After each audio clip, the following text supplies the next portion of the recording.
Donc salut à tous. Donc on va explorer maintenant les approches, les différentes approches pour prendre du muscle. Donc en gros, il y a 4 approches pour prendre de la masse musculaire qui sont les plus efficaces, donc celles que j'ai le plus étudiées ou que j'ai pu travailler avec les différents coachs que j'ai côtoyés ou comme j'ai expliqué, travailler avec. Il y a aussi une 5e approche, je n'expliquerai pas maintenant, mais on se rend compte que les powerlifters et les haltérophiles, même s'ils ne lèvent pas des charges très longtemps, donc le temps sous tension est assez court, mais le simple fait de s'entraîner, de répéter les entraînements ou alors d'accélérer une charge. Donc quand je lève une charge, j'essaie de l'accélérer et d'être explosif. Donc ça crée quand même une certaine hypertrophie, mais c'est pas le but de lever des grosses charges, même des entre 1 et 3 RM. Ça provoque quand même une certaine hypertrophie, même si c'est pas le but, mais c'est pas ce qu'on va miser dessus. Donc nous on va miser sur les 4 autres approches. Donc l'approche numéro 1 pour la prise de muscle, c'est l'approche du dommage musculaire. Donc je m'assois sur un banc, puis là je mets une grosse charge, donc entre 80 et 90% de son maximum, et j'essaie de faire entre 20 et 40 secondes d'effort. C'est des efforts quasi maximaux, là, donc ça va provoquer un gros stress mécanique. Donc le corps, face à ce stress-là, il va devoir surcompenser. Donc les fibres, on crée vraiment des déchirures au niveau de la fibre musculaire. Puis là, le corps doit compenser. Donc il va surcompenser s'il a assez de repos et des protéines. Puis je vais prendre du muscle. Donc c'est la voie la plus efficace. Donc comme vous voyez, il y a des gros bourrins s'entraîner ou Ronnie Coleman, etc. C'est cette approche-là qu'ils vont utiliser principalement.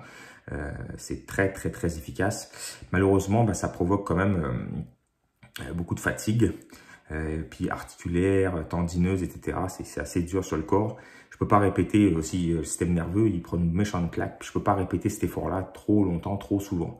Surtout quand je vieillis. Donc je dois miser sur les 3 autres approches un petit peu pour essayer de varier mon entraînement, pour éviter de finir en miettes. Donc l'approche numéro 1, dommage musculaire, très efficace. Donc ça doit faire partie de votre entraînement, surtout quand vous êtes jeune, là il faut bombarder. Essayer de progresser chaque semaine. Donc, c'est pas le temps de faire le mariole là-dessus, d'essayer de faire des techniques d'intensification, etc. Vous vous contentez de mouvements basiques. Vous essayez d'augmenter vos charges chaque semaine. C'est le meilleur moyen de progresser au début, en tout cas. Ensuite, il y a l'approche de la fatigue musculaire. Donc, c'est une autre approche qu'on voit couramment dans les salles, dans les programmes. Donc, le classique 8 à 12, 8 à 15, c'est pas mal ça, là. Donc, on parle de 40 à 60 secondes de temps sous tension avec des charges de 70 à 80% de son maximum. Donc, ça, c'est l'approche la plus couramment utilisée. Tempo excentrique, 3 secondes. Donc, je descends ma charge en 3 secondes, je la remonte, je repars, etc. C'est une très bonne approche pour prendre du muscle. Je peux rajouter des techniques d'intensification là-dessus. C'est intéressant comme un drop set par exemple sur une dernière série pour augmenter un petit peu la fatigue musculaire, donc créer une certaine fatigue au niveau des fibres qui vont devoir encore une fois surcompenser. Donc c'est moins dangereux, c'est très efficace aussi, mais ça crée un petit peu de stress aussi au niveau du corps, hein. Donc à utiliser là aussi avec parcimonie parce que c'est quand même fatigant c'est pour ça que ça s'appelle ça fatigue musculaire. Ça provoque des grosses courbatures parce que le temps sous tension est long et puis la charge levée est importante. Donc la 3e approche, c'est l'approche de mTOR. Donc ça c'est quelque chose que si vous venez de la France, des fois dans les livres classiques d'entraînement, vous n'allez pas trop entendre parler, mais mTOR, c'est une enzyme qui provoque l'hypertrophie. Elle est déclenchée surtout dans la phase excentrique d'un mouvement. Donc si je fais un biceps curl, donc je prends ma charge, je la monte, puis je relâche. Donc il ne faut pas le relâcher doucement. Je relâche entre 4 à 6 secondes, mais c'est pas juste relâcher la charge, donc excentrique lent, c'est pas juste ça, c'est excentrique lent avec une contraction. Donc, il faut que j'essaye de, tout le long de mon excentrique, de contracter mon muscle. Donc, il faut essayer de trouver un exercice ou deux pour le muscle visé où je suis capable de garder une contraction dans la phase excentrique en ralentissant la charge. Donc, c'est prouvé par les études que ça fait augmenter mTOR, qui est une enzyme qui aide à la prise de masse musculaire. Donc là, on parle de 40 à 70 secondes de temps sous tension avec des charges de 50 à 60%. Donc excentrique lent. Je peux même tenir la partie en bas un petit peu étirée, 1 ou 2 secondes, tout en gardant la contraction. Je suis pas passif. À aucun moment, je suis passif dans la phase excentrique ni dans la pose en bas.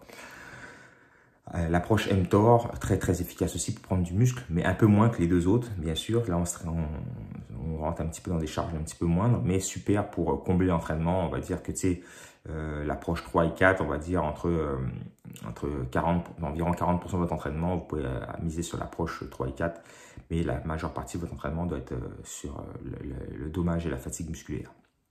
Et enfin, la quatrième approche, c'est l'approche de l'accumulation de lactate et création de facteurs de croissance. Donc, on appelle cette approche facteur de croissance et lactate.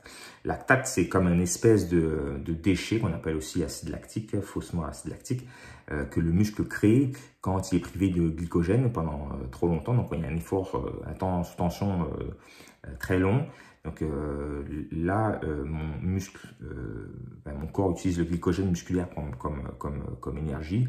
Et là, je peux accumuler des lactates parce que je suis en anaérobie. Donc, je fais un effort que je ne serais pas capable de maintenir trop longtemps parce que je n'ai pas assez, entre guillemets, d'oxygène. C'est ça qu'on appelle ça anaérobie. Et ça crée des facteurs de croissance parce que j'augmente la circulation sanguine qui est principalement dans mon système digestif d'habitude. Donc, je l'envoie dans mes muscles pendant que je fais ma série. Donc, c'est des séries assez longues. On parle de 40 secondes jusqu'à 1 minute 30 d'effort.